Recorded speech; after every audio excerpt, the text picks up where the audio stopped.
Hello and all, welcome to another episode of MMA Vision Analysis. This one we're here to talk about UFC Fight Night's featherweight bout that put together Youssef Zalal versus Calvin Kattar. Before getting started, make sure to like, subscribe, click that notification to get all of this that is new from this channel, your channel, the one and only MMA Vision Analysis. Youssef Zalal defeats Calvin Kattar in a 3-round decision. This fight was pretty entertaining.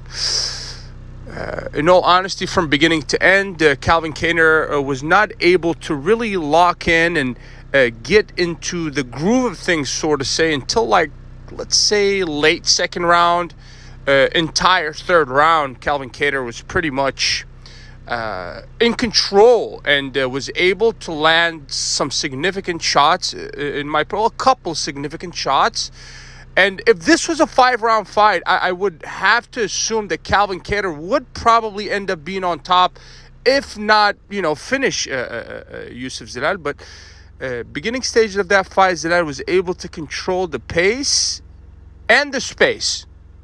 He was able to land and evade shots. Therefore, that, ultimately won him the fight. It was a frustrating fight, I want to assume, for Calvin Kattar. He wasn't really able to establish anything until the third round, as we said. But it's not the worst of performances, I want to say, for Kattar. With all respect to Youssef Zalal here. But if this was a 5-round fight, I believe, third round is clearly evident that the tides were turning. And the more experienced out of the two fighters was, Calvin Kattar was able to establish some sort of dominance in the third round. Matter of fact, he was most certainly dominant in the third round. He was able to let go and throw those combinations that, were effective in certain parts of that fight, the third round specifically. Nonetheless, Youssef Zalal was able to get the win. If I'm not mistaken, he called out Brian Ortega next.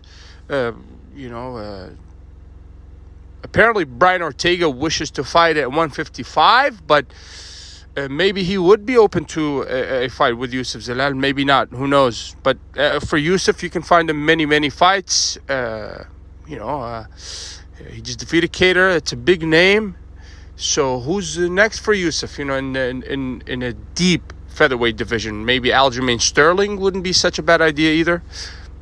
Super excited to see what happens for this guy next. If you made it this far, appreciate you for sticking around. Please let me know what you think in the comments. Like, subscribe for more.